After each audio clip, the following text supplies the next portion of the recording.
నిన్నటిదాకా మనం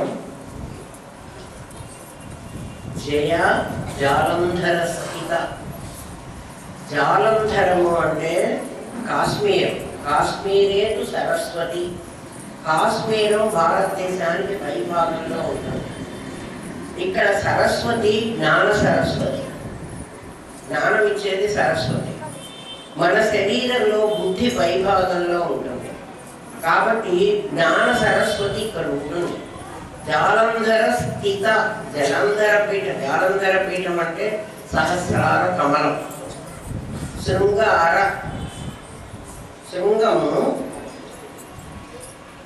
దాని అర, ఆ కొండ కొమ్ము చివరి భాగము, అక్కడ సహస్ర అర, అర అంటే పెటల్స్.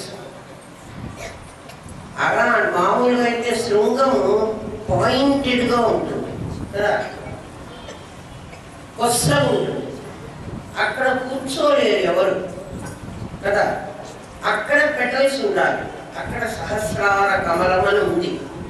అదే 7 కొండల మీద ఉన్నటువంటి బాలా త్రిపుర సుందరి అమ్మవారు. అదే అది వెంకటేశ్వర స్వామి పురుష గుడి కాదు. అందుకే పెళ్లి చేసేటప్పుడు ఏమంటారంటే, కళ్యాణం చేస్తారు కదా, వెంకటేశ్వర స్వామి కళ్యాణం అని మనం పెడతాం. కానీ అక్కడ వాళ్ళు మాత్రం ఏమంటారంటే మలయప్ప స్వామి కళ్యాణం అంటారు. మలై అంటే కొండ, మలయప్ప అంటే కొండ, కొండ అధిపతిగా కలిగినటువంటి వాడు ఒకడు, ఆయన మలయప్ప. వెంకటేశ్వర స్వామి కళ్యాణం అని అన్ను, ఆ మలయప్ప స్వామి కళ్యాణం. మలయప్ప స్వామి మాడ వీధుల్లో తిరుగుతాడు. ఈసారి ఎప్పుడైనా వినండి మీరు. అంటే ఉత్సవ విగ్రహం పేరు మలయప్ప. శ్రీనివాసుడు మంగాపురంలో ఉన్నాడు. ఇక్కడ ఉన్నవాడు బాలాజీ అంటే అమ్మవారు. మనలో ఉన్నటువంటి చిద్రూపి అయిన పరమేశ్వరి జాలంధర స్థిత, సహస్రార కమలలో స్థిత కూర్చుని ఉంది. అంటే సహస్రారంలో ఉంటే ఈ ప్లేస్ లో ఒక్క చోటే ఉందా అంటే కాదు. ఇక్కడి నుంచి మూలాధారం వరకు ఆవిడ రాజ్యం, ఆవిడ టెరిటరీ. ఆమె అక్కడి నుంచి ఇక్కడికి తిరుగుతూ ఉంటుంది. సహస్రాలలో ఆ చైతన్య శక్తి ప్రసరించినప్పుడు, సీతారామాంజనేయ సమాధంలో ఉంటుంది, చదువుకోండి. ప్రసరించినప్పుడు అది కుడి పక్కకు వెళితే మనకి ఒక్కొక్క ఆలోచనలు, అది ఎడం పక్కకు వెళితే ఇంకొక ఆలోచనలు, అది పడమటి దిక్కున సంచరిస్తుంటే మరొక ఆలోచనలు. శక్తి సంచరించడం అంటే అక్కడ దేవి గారు. ఒక్కొక్కసారి మనకి తీర్థయాత్రలకు పోదాం అనిపిస్తుంది, ఒక్కొక్కసారి మంచి పనులు చేద్దాం అనిపిస్తుంది, ఒక్కొక్కసారి చెడ్డ పనులు చేద్దాం అనిపిస్తుంది, ఒక్కోసారి ఒకళ్ళని తిడదాం అనిపిస్తుంది. కారణం లేకుండానే తిట్టేస్తాం. ఇట్లాంటివన్నీ ఎందుకు జరుగుతాయంటే సహస్రార కమలంలో శక్తి పరిభ్రమిస్తున్నప్పుడు అలాంటివే కలుగుతాయి. మీరు శక్తి అసలు సహస్రారానికి పోదన్నారు కదా, మరి ఎట్లా పోతుందంటే సుషుమ్న ద్వారా పోదు. జ్ఞానం లేకపోతే సుషుమ్న ద్వారా పోదు, ఇలా పింగళ ద్వారా రోజు పోతూనే ఉండాలి. అయితే ఎంత పోతుంది అంటే 10వ వంతు మాత్రం పోతుంది. మన జీవిత కాలం అంతా మనం పనిచేస్తే 10వ వంతు శక్తి మాత్రమే మనం కుండలిని ఖర్చు పెడతాం. 90% అక్కడే ఉండిపోతుంది. మళ్ళీ మళ్ళీ మరణించడం, మళ్ళీ పునరపి జననం, పునరపి మరణం, ఇది మామూలు. సుషుమ్న ద్వారా గనక వెళ్ళినట్లయితే దాన్ని ఖద్యోత మండలము అంటారు. ఖద్యోత మండలం అంటే సూర్యమండలం. మన సంచిత కర్మలన్నీ సమాధి రాగానే కాలిపోతాయి. మనం ప్రాక్టీస్ చేస్తూ ప్రతిరోజు నంద్యాల నందిపై ఇది సుషుమ్న, ఆ సుషుమ్న ద్వారా సహస్రారానికి వెళ్ళడం దిగడం అలవాటు చేసుకుంటే ప్రాణం పోయేటప్పుడు కూడా సహస్రారం నుంచి ప్రాణం పోయేటట్లయితే ఇది సూర్యరంధ్రం అంటారు, సూర్యనాడి. ఆ నాడిని భేదించుకుని సూర్యమండలం ద్వారా బ్రహ్మాండంలోకి వెళ్ళిపోతుంది. ఒకవేళ ఏమైనా కొన్ని పాపాలు మనం చేసిన కర్మఫలాలు మిగిలి అంటే సమాధిలోనే మీరు అన్ని పోతాయన్నారు కదా, మళ్ళీ ఇవెక్కడి నుంచి వచ్చినాయి అంటే సమాధి అయిన తర్వాత మనం ఇంకా జీవించి ఉన్నాం, కర్మలు చేస్తున్నాం. ఆ ఆగామి కర్మ తాలూకు పుణ్యపాపాలు ఇంకా ఉన్నాయి. అంటే నేను కాదు చేస్తున్నది అన్న భావం ఇంకా కలగలే. అంటే అది అంత తొందరగా కలగదు, పాఠం విన్నంతసేపే ఉంటుందమ్మా. ఇంటికి వెళ్ళి ఆలోచించండి, మళ్ళీ దేహభావన తప్పకుండా ఉంటుంది. నిన్న చెప్పానే అవిద్య, అస్మిత, రాగ, ద్వేష, అభినివేశ, పంచక్లేశాలు అవి తప్పకుండా ఉంటాయి. అంటే పరిమితమైన దేహం నేను అనుకోకపోతే నేను సంబంధీకులు నా వాళ్ళు అని నాకు అనిపించదు. ఇవన్నీ ఉన్నప్పుడు మనం చేస్తున్న కర్మఫలాలన్నీ మనమే అనుభవించాలి. అది లేకుండా ఉన్నప్పుడు నువ్వు చేసిన కర్మే నీ చేత అనుభవింపబడదు. ఎందుకంటే కర్తృత్వం వహించడం లేదు కాబట్టి నువ్వు భోక్తవి కావు. ఎప్పుడైతే కర్తవు అవుతావో నీకు భోక్తృత్వం వస్తుంది. నువ్వు కర్తవైతే,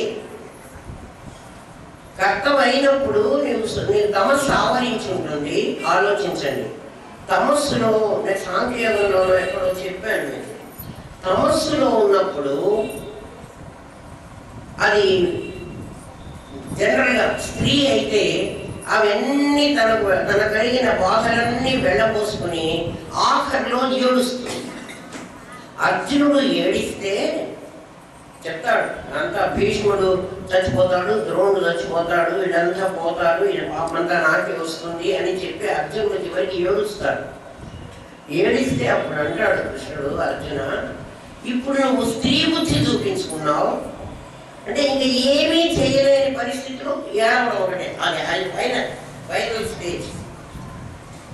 అట్లా ఏడ్చావంటే నీకు జీవభావం, నువ్వు స్త్రీత్వం పొందావు. ఎంత సైకాలజీ నేను తెలుసుకున్నాడో చూడాలి అనుభవం. జీవత్వంలో ఉండి మనం కర్మ చేస్తే ఆ కర్మ ఫలితాలన్నీ ఇంకా మన ఖాతాలోనే ఉంటాయి. సహస్రాల నుంచి ప్రాణం పోయిన సమయంలో ఆ సహస్రాలలో ఖద్యోత మండలం అంటారు, సూర్యమండలం. ఆ సూర్యమండలాన్ని భేదించుకుని వెళ్ళాలి. దేవయానము పితృయానము కాకుండా సూర్యయానము మరొక యానం. భగవద్గీతలోనే 2 మార్గాలు ఉన్నాయి నాయన. దేవయానంలో వెళ్ళిన వాడు ఈ దక్షిణాయనంలో ఉత్తరాయణంలో ఇలా ప్రయాణం చేస్తాడని మరి భగవద్గీత చెప్తే మనకు టైం సరిపోదు అని చెప్తాడు. సూర్యమండలాన్ని భేదించుకుని వెళ్ళినప్పుడు ఆ సూర్యకాంతికి అంటే ఆ సూర్య తేజస్సుకి ఈ కర్మ ఫలాలన్నీ కాలిపోతాయి. ఎవడైనా కనుక ఖద్యోత మండలం ద్వారా తన ప్రాణశక్తిని పంపించగలిగితే,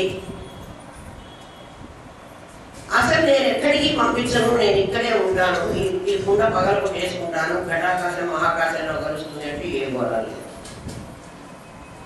నువ్వు చేసే సాధనను బట్టి జాలంధర స్థిత, ఆ జాలంధర పీఠంలో స్థిత కూర్చుని ఉందిట ఆ తల్లి. అందుకే కాశ్మీరేదు సరస్వతి అంటారు, ఆమె సరస్వతి అంటారు. సరస్వతి అంటే జ్ఞానస్వరూపిణి. జ్ఞానం కావాల్సింది బుద్ధికి. బుద్ధికి జ్ఞానం వచ్చి ఏం చెయ్యాలి? కర్తృత్వం వదిలేయాలి. పని చెయ్యి, అహంకర్త అనవాలి. పని జరుగుతోంది, నా చేత ఉపకరణంగా ఆ పని జరిపించబడుతోంది అనుకున్నప్పుడు కర్మఫలం నిన్ను అంటదు. నువ్వు చేయకపోయినా అది నేనే చేశాను అన్నావు అనుకో, ఖచ్చితంగా ఆ కర్మఫలం నువ్వే అనుభవించాలి. పాపోహం పాపకర్మాణం పాపాత్మాన్ పాప సంభవాన్ని అన్నావు అనుకో, సరే నాయన అన్ని పాపాలు నీ ఖాతాలో వేసేస్తాను, ఏం దిగులు పడవాకు, పాపాలన్నీ నీ ఖాతాకి జమ చేస్తాను అంటాడు పరమాత్మ. ఓడ్యానపీఠ నిలయ బిందు మండల వాసిని. ఓడ్యానపీఠం, ఓడ్యానే గిరిజాదేవి అని. ఓడ్యాన పీఠంలో ఉండే అమ్మవారిని గిరిజ అంటారు. ఓడ్యాన పీఠం నాభిస్థానం. ఆ నాభిస్థానంలో నుంచే జగత్తంతా వచ్చింది. అది సూచించడానికే విష్ణుమూర్తి పడుకుని ఉంటాడు. ఆయన బొడ్డులో నుంచి ఒక నాళం వస్తుంది. ఆ నాళంలో నుంచి అక్కడ బ్రహ్మదేవుడు పుడతాడు. చూశారు కదా ఈ బొమ్మని. బిందు మండల వాసిని. ఆ బిందు మండలం బ్రహ్మదేవుడి తల ఇదంతా. మనది చిన్న స్వప్నం, ఆయనది చాలా పెద్ద స్వప్నం. ఆయన స్వప్నంలో మనందరం పాత్రలు. స్వప్నంలో పాత్రలన్నింటిలో బాగా వినండి ఈ పాయింట్. మీకు కళ వచ్చింది, మీ కళలో అనేకమైనటువంటి క్యారెక్టర్లు వచ్చినాయి. మీకు కళ వచ్చింది, మీ కళలో ఒక నది వచ్చింది, ఒక పడవ వచ్చింది, ఓ పడవవాడు వచ్చాడు, పడవను నడిపేటువంటి వాడు, పడవలో కూర్చున్నవాడు కూడా వచ్చారు, పడవలో నేను కూడా కూర్చున్నాను. ఒక 4గురమో 5గురమో నది మీద పడవ మీద వెళుతున్నాం. ఇప్పుడు నది నేనే, పడవ నేనే, పడవలో కూర్చున్న వేరే క్యారెక్టర్లు కూడా నేనే, పడవలో కూర్చున్న నేను కూడా నేనే. ఇప్పుడు ఇవన్నీ నిజంగా నేనా? నేను కాదు. నేను కాకుండా ఇంకొకళ్ళు నా కళ్ళలో తేవడానికి వీల్లేదు. అన్నీ నేనే అవ్వాలి. అట్లా బ్రహ్మగారి కళ ఇది అన్నప్పుడు బ్రహ్మగారి కళలో ఉన్న వాళ్ళందరూ బ్రహ్మగారేనా? వేరే వాళ్ళు ఎవరైనా ఉంటారా? అందుకే అహం బ్రహ్మాస్మి అన్నాడు. నేను బ్రహ్మమును. ఏ బ్రహ్మమును? చతుర్ముఖ బ్రహ్మమును కాదు, బ్రహ్మస్వరూప. చతుర్ముఖ బ్రహ్మనైతే బ్రహ్మ అన్నారు. బ్రహ్మము అన్నామంటే అది నపుంసకలింగము, అది స్త్రీ పురుషుడు కాదు. బ్రహ్మ అంటే పురుషుడు. పురుషుడు ఎక్కడి నుంచి వచ్చాడండి? ఇందా నుంచి మీరు పదార్థము శక్తి తప్ప లేవంటున్నారు. ఇంకోటి మళ్ళీ ఒక పురుషుడిని ఒక స్త్రీని తెచ్చారంటే అక్కడ ఉన్నటువంటి సత్పదార్థాన్ని పురుషుడని, అక్కడున్న స్త్రీ పదార్థాన్ని శక్తి అని అంటారు. ఎప్పుడు శక్తి అంటే స్త్రీ అని, సత్ అంటే పురుషుడు అని. పదార్థానికి సత్ అని పేరు, శక్తికి చిత్ అని పేరు. అందుకే గురు పాదద్వయం. గురుగారి పాదాలకు ఎందుకు దండం పెడతామో తెలిసిన 2 పాదాలు ఉంటాయి గురువుగారి. ఒక కుడికాలు, ఒక ఎడమ కాలు. 2 కాళ్ళు పట్టుకుని నమస్కారం చేస్తాం. కానీ 2 కాళ్ళు కలిసి ఉన్న వ్యక్తి ఒకడే, ఇద్దరు వ్యక్తులు లేరు. 2 కాళ్ళు ద్వంద్వానికి సూచిత. ద్వంద్వం అంటే 2. ఈ ప్రపంచంలో అన్నీ 2 ఉంటాయి.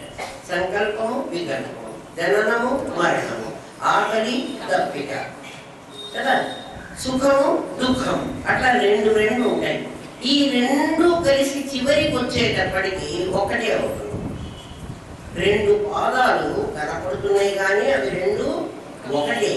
ఆ 2 ఏమిటంటే ఒకటి సత్తు, ఒకటి చిత్తు. ఆ ఎడమ కాలు సత్తు, ఆ కుడి కాలు చిత్తు. ఎడమ కాలుకి పసుపు పెట్టి కుడి కాలుకు కుంకుమ పెడతారు. ఎవరైనా ఆడపిల్ల కొత్తగా అత్తవారింట్లోకి అడుగు పెడుతుంటే ఆ కుడికాలు పెట్టి అడుగు పెట్టు అంటే ఏమిటి కుడికాలు? అక్కడ ఉన్నటువంటి చైతన్య శక్తి, అదే లక్ష్మి, అదే సరస్వతి, అదే పార్వతి. ఎడమకాలు పెడితే ఏమిటి నష్టం? శక్తి లేకుండా శివుడు వస్తాడు. శక్తి లేకపోతే శివుడికి వాల్యూ లేదు. అందుకని ఆడపిల్లని అత్తవారింటికి రాగానే, ఆడపిల్లే కాదు ఎవరైనా ఒక మంచి పని చేసేటప్పుడు కుడికాలు పెట్టి చేయమంటారు, కుడి చేతితోనే వస్తువు అందుకోమంటారు. దాన్ని బట్టే వాళ్ళు గుర్తుగా ఏం చేశారు, ఇట్లా మధ్యని చీల్చి ఇటువైపు అమ్మవారు ఇటువైపు అయ్యవారు వేశారు బొమ్మ. నిజంగా అయితే అది కాదు, శక్తి పదార్థం. ఓడ్యాన పీఠ నిలయ బిందు మండల వాసిని. ఓడ్యాన పీఠం అంటే ఎక్కడో ఓడ్యాన పీఠం ఉంది, అక్కడ గిరిజాదేవి ఉంది కాదు కాదు. నీ నాభిస్థానం వ్యష్టిగా, నీ నాభిస్థానం సమిష్టిగా బ్రహ్మ, చతుర్ముఖ బ్రహ్మ. ఆ బ్రహ్మ ఎక్కడున్నాడు అంటే అంతలో అంతటా నిండి ఉన్నాడు. ఇది బ్రహ్మగారి కళ కదా. బ్రహ్మగారి కళలో నీ కళలో ఎలాగైతే అన్ని పాత్రలు నీవే అవుతున్నావో, బ్రహ్మగారి కళలో కూడా అన్ని పాత్రలు బ్రహ్మే అవుతున్నాడు. బ్రహ్మే అవుతున్నాడంటే సరస్వతి లేదా? సరస్వతి కూడా ఉంది. మరి విష్ణువు లేడా? విష్ణువు కూడా ఉన్నాడు. లక్ష్మి లేదా? లక్ష్మి కూడా ఉంది. ఏ ఏ పనులు చేస్తుంటే సత్వంతో కూడి చేస్తున్నప్పుడు నువ్వు విష్ణువు అవుతున్నావు, అప్పుడు అది లక్ష్మీదేవి అవుతుంది. జ్ఞానంతో కూడి చేసినప్పుడు అది బ్రహ్మ అవుతున్నాడు, ఆవిడ సరస్వతి అవుతోంది. అక్కడున్న పదార్థానికి శక్తికే పేర్లు. అంటే లక్ష్మీ నువ్వే, సరస్వతి నీవే, పార్వతి నువ్వే. అక్కడున్న శివుడు నువ్వే, అక్కడున్న విష్ణువు నువ్వే, అక్కడున్న ఎందుకండి శివుడు లయకారకుడు కదా, నేను లయకారకుడు కాదు కదా. మరి చచ్చిపోయినప్పుడు బయట నుంచి ఎవరో వచ్చి నన్ను చంపడలే, నేనే మారుకుంటున్నాను. ఇప్పటి వరకు గాలి పీలుస్తున్నాను, వదులుతున్నాను. ఇప్పుడు వదిలేసిన గాలిని మళ్ళీ పీల్చకుండా ఉన్నవాడిని ఎవరు? నేనే. నేను పీలిస్తే వాడెవడు అడ్డం పెట్టేవాడు. నేనే పీల్చడం లేదు కాబట్టి చస్తున్న వాడిని కూడా నేనే, పుట్టిన వాడిని కూడా నేనే, ఉంటున్న వాడిని కూడా నేనే. కాబట్టి నేనే బ్రహ్మని. బ్రహ్మం ఎందుకైనా నేను సంకల్పం చేయకూడదు, నాకు ఈ జన్మే రాదు. నేను సంకల్పం చేశాను, నాకు ఇట్లా కావాలి, ఇటువంటి జన్మ కావాలి అని. దానికి తగ్గట్టు వస్తువులను నేను కొనుక్కున్నాను, పంచభూతాల దగ్గర తెచ్చుకున్నాను. నా సంకల్పం లేకుండా ఇప్పుడు నాకేమీ కొనాలో లేదనుకోండి, నేను బజార్కి ఎందుకు పెడతానారా? నేను బజార్కి వెళ్ళాను అంటే ఏదో కొనాలి అనుకునే వెళ్ళాను. ఒక వస్తువు నేను అనుకున్న వస్తువు బజార్లో దొరికితే నేను కొనుక్కొచ్చుకుంటాను. కొన్నిసార్లు ఏమవుతుందంటే ఆ వస్తువు బజార్లో కనపడలేదు అనుకోండి, అది కనపడడానికి ఇంకా టైం ఉందనుకోండి, ఇంకొకటి కూడా నాకు నచ్చుతుంది, అది కూడా తెచ్చుకుంటాను. అట్లా మధ్యలో మనకు కొన్ని కొత్తవి నచ్చి కొత్త జన్మలు తీసుకుని మళ్ళీ అది అయిపోయిన తర్వాత వద్దులు ఏది బాగుండేది, నా మొదటి దానికి మడిపోతాం. ఆ జీవితాన్ని అనుభవించకుండా కొత్త జీవితం మళ్ళీ పునరపి మారడం. అది కావాలనే అది తెచ్చుకుంటాం. బిందు మండల వాసిని, అది బిందువు. బిందువు ఏమిటి అంటే పొటెన్షియల్ ఎనర్జీని బిందువు అన్నారు. అది సాగితే కైనటిక్ అయితే అది రూపం ధరిస్తుంది. ఎందుకంటే తర్వాత ఎక్కడో వస్తుంది వ్యాపిని, అమ్మవారి పేరు. వ్యాపిని అంటే వ్యాపిస్తుంది. ఎవరి మీద వ్యాపిస్తుంది? ఏ పదార్థం మీద అయితే ఆ పదార్థం ఆకారం ఉంటుందో దాని మీద వ్యాపిస్తుంది. ఫర్ ఎగ్జాంపుల్ ఎట్లా అంటే, మీరు ఒక వంకర టింకర కట్టె ఉంది నా దగ్గర. కట్టెలు మనం విగ్రహకుండల్లో వేస్తాం, పొయ్యిలో పెడతాం కదా, అవి వంకర టింకరగా ఉంది ఒక కర్ర. ఆ పొయ్యిలో మంట మండుతోంది. ఇప్పుడు ఆ కట్టె తీసుకుపోయి నేను పొయ్యిలో పెట్టాను. ఆ నిప్పు ఎలా వస్తుంది? వంకరగానే రావాలి నిప్పు. నేను స్ట్రైట్గా వెళ్ళాలి, అందుకని నేను ఇట్లా పెడతాను. కర్ర ఏ వంకరలలో ఉంటే ఆ వంకరలలోనే నిప్పు కూడా ప్రయాణం చేస్తుంది. ఇప్పుడు బిందువుగా ఉన్నటువంటిది పొటెన్షియల్ ఎనర్జీ. ఇది ఎక్కడ ఉంటుందో మీ దగ్గరికి మీకు స్వాత్మ నిరూపణ చేయిస్తా ఇప్పుడే. అంటే ఆత్మ ఎక్కడ ఉంటుంది అని తెలుసుకోవడానికి మీ లోపల సంకల్పంగా సాగక ముందు మీ మనస్థితి ఒకసారి ఆలోచించుకోండి. అది బిందువుగా ఉంటుంది. సంకల్పానికి వచ్చేటప్పటికి సంకల్పం ఎలా అది కర్రలాగా అనుకోండి. సంకల్పాలే సమిధలు. ఆ సమిధలు ఈ నిప్పు అంటుకుంటుంది. సంకల్పం ఎలా ఉందో అలాగే ఇది పెడుతూ ఉంటుంది. సంకల్పం రాకముందు వేదాంత పంచదశలో అదే చెప్తాడు విద్యారణ్య స్వామి. ఒకసారి మనస్సు ఒక సంకల్పం చేసి తిరిగి మళ్ళీ యథాస్థానంలోకి వచ్చి మళ్ళీ ఇంకొక సంకల్పం చేసే మధ్యకాలంలో అది నీలోనే ఉంటున్నది. అప్పుడు అది పొటెన్షియల్గా ఉంటున్నది. దాన్ని గ్రహించు అంతే. నీ ఆత్మ తెలిసిపోతుంది. కష్టమే లేదు. ఒక సంకల్పం, ఏ సంకల్పం అయినా సరే, ఆ సంకల్పంలో మీ అబ్బాయి వచ్చినా పర్వాలేదు, మీ అమ్మాయి వచ్చినా పర్వాలేదు, మీ ఇల్లు వచ్చినా పర్వాలేదు. సంకల్పం అంటే ఇల్లు అనేది కర్రలో ఉన్న బొక్కర. కర్రలు ఎన్ని రకాల బొక్కర్లు ఉంటాయి. అట్లా అనేక రకాలైన సంకల్పాలు మనకు వస్తాయి. ఒక సంకల్పం వచ్చి రెండవ సంకల్పం వచ్చి అంటే మనస్సుకి ఏ శక్తి ఉందంటే ఒక్కసారి ఒకదాన్నే పట్టుకునే శక్తి ఉంది. 2-3 పట్టుకోలేదు. అది తెలుసుకోవాలంటే గురుదేవుడు అన్నారు కదా, మీ పిల్లలు మీకు చదువులు చెప్తారు, మీ పాఠాలు చెప్తారు, వేదాంతం అంతా పిల్లలే చెప్తారు అని మాకు అట్లాగే నేర్పించారు మా గురుదేవుడు. పిల్లవాడిని చూస్తే చిన్న ఒక 2 ఏళ్ల పిల్లవాడిని, మరి ఈ సంవత్సరం పిల్లవాడైతే మనకి చెప్పలేదు. ఒక 2 ఏళ్ళు పిల్లవాడికి ఒక బిస్కెట్ చేతి తీయండి, వాడు ఇట్లా పట్టుకుంటాడు. ఇంకో బిస్కెట్ వెంటనే చూపించండి మీరు, వీడేం చేస్తాడు? దీన్ని ఈ చేతిలో పెట్టుకుని ఈ చేతితో పట్టుకుంటాడు. ఈ బిస్కెట్ ఉండగా ఇంకోటి పట్టుకోడు. మీరు అట్లా గమనించండి, ఎన్నెన్నో మీకు తెలుస్తాయి. లేకపోతే ఒక బిస్కెట్ ప్యాకెట్ ఇచ్చామనుకో, ప్యాకెట్ పట్టుకుంటాడు. ఇంకో ప్యాకెట్ వెంటనే దీన్ని ఇక్కడ పెట్టుకుని అది పట్టుకుంటాడు. అట్ ఎ టైం 2-3 పట్టుకోవడానికి వాడికి వీల్లేదు. మనస్సు ఎట్లాంటి మనం ఈ పిల్లవాడు ఎట్లాంటి మన మనసు అట్లాంటిదే. అట్లా ఒకసారి ఒక సంకల్పాన్ని పట్టుకుంటుంది, అది వదిలేస్తుంది. అది వదిలేసి మళ్ళీ తన యథాస్థానంలోకి వెళ్ళొస్తుంది. మళ్ళీ రెండవసారి ఇంకొక సంకల్పాన్ని పట్టుకుంటుంది. 2 సంకల్పాలకి మధ్యలో ఉన్నదాన్ని నువ్వు గ్రహిస్తే నువ్వు ఆత్మలోనే ఉన్నావు. అది నీవే. అంటే మనస్సు కైనటిక్ అయింది, మళ్ళీ పొటెన్షియల్ అయింది. పొటెన్షియల్ కైనటిక్ అంటే ఏదో అనుకోకండి, స్థితి గతి. ఒక స్థితిలో ఉంది, స్థితిలో ఉంటే కదలకుండా ఉంది. సంకల్పానికి ముందు మీ మనస్సును ఆలోచించండి, సంకల్పం వచ్చినప్పుడు ఆలోచించండి. సంకల్పం వచ్చినప్పుడు పాకిపోతూ ఉంటుంది. అది దాని తర్వాత ఇంకోటి, దాని తర్వాత ఇంకోటి. ఇంకేమవుతుందో? మా అబ్బాయి బయటకు పోయినాడు, వాడు ఏమవుతాడో? ఏమవుతాడు? అక్కడ ఉన్న సత్రూపం వాడికి కాపాడలేదు.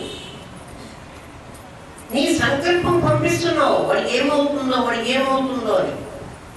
ఇచ్చ అనిచ్చ పరేచ్ఛ ప్రారంభాల్లో ఒక ప్రారంభం పనిచేసి వాడికి ఏదో అవుతుంది. నువ్వు కూడా నేను చాలా ప్రేమగా ఆలోచిస్తున్నాను నా కొడుకు గురించి అంటారు. ప్రేమగా ఆలోచించాలి. అతి స్నేహం పాపశంకి అంటారు. ఎక్కువ ప్రేమ ఉన్న చోట ఏమవుతుందో అన్నటువంటి ఆ పాపాన్నే శంకిస్తుందట. పాపశంకి అంటే ఏదో తప్పు జరుగుతుంది అన్నటువంటి భావనే కలుగుతుంది. కలుగుతుంది అంటే వాళ్ళ మీద నేను ఎక్కువ ప్రేమిస్తున్నాను అని అర్థం. ఎవరిని ప్రేమించవాకండి, మిమ్మల్ని మీరే ప్రేమించుకోండి. మిమ్మల్ని మీరు ప్రేమించుకోవడం మొదలు పెడితే వాళ్ళలో ఉన్న మిమ్మల్ని కూడా మీరు ప్రేమిస్తారు. వాళ్ళలో ఉన్న నేనెవరు? నేనే సత్తు, నేనే చిత్తు. అది లేని చోటే లేదు కదా. ఆలోచించండి. బిందుమండల వాసిని, అది బిందువు. బిందువు అంటే డాట్. డాట్కి ఆకారం లేదు, నిరాకారం. నీ ఆత్మ ఎటువంటిది? నిరాకారంగా ఉంటుంది. దాన్ని తెలియజేసేవాడెవడు? గురువు. వాడు 2 పాదాలు పెట్టి, ఎందుకంటే గురువుగారు తలకెందుకు దండం పెట్టడంలే, గురుగారి చేతులకు ఎందుకు దండం పెట్టడం మనం? గురుగారి పాదాలకి ఎందుకు దండం పెట్టడం? ద్వంద్వాలని పట్టుకుంటే ద్వంద్వ అతీతమైన స్థితి నేను తీసుకెళ్తాను. ద్వంద్వాలు పట్టుకుంటే నువ్వు ద్వంద్వాలు రెండు పట్టుకోవాలి. ఎందుకంటే నీకు తెలిసినవి రెండు, ఆయన దృష్టిలో అవి రెండు ఏమిటంటే సబ్జెక్టులు, నీకు తెలిసిన దృష్టిలో అవి రెండు నామరూపాలు. అందుకని గురువుగారికి దండం పెట్టు అంటే గురువుగారి దేహం ఉంటేనే దండం పెడతాం, లేకపోతే ఫోటో ఉంటేనే దండం పెడతాం. అంటే నీకు తెలిసింది నామరూపాలు, ఆయనకు తెలిసింది సచ్చిత్తులు. సచ్చిత్తుల ద్వారా ద్వంద్వాల ద్వారా ద్వంద్వ అతీత స్థితికి నేను తీసుకెళ్తాను. అందుకని గురువు గారి పాదాలకి నమస్కారం చేసే, లేకపోతే తనకు కూడా దండం పెట్టచ్చు, తనకి దండం పెట్టాలి. బిందు మండల వాసిని పరమాత్మ స్వరూపం బిందువుగా ఉంటుంది. బిందువు అంటే మనకు అర్థం ఏంటంటే బిందువుని నువ్వు ఎన్ని రకాలుగానైనా మార్చుకోవచ్చు. బిందువే నీకు త్రిభుజం అవుతుంది, చతుర్భుజం అవుతుంది, సర్కిల్ అవుతుంది. ఒక బిందువు, ఒక డాట్, ఒక గీత, గీత సర్కిల్ కాదు కదా, ఇంకా కొన్ని షేపులు రావచ్చు. ఏ షేప్ అయినా రాగలిగిన శక్తి బిందువుకే ఉంది.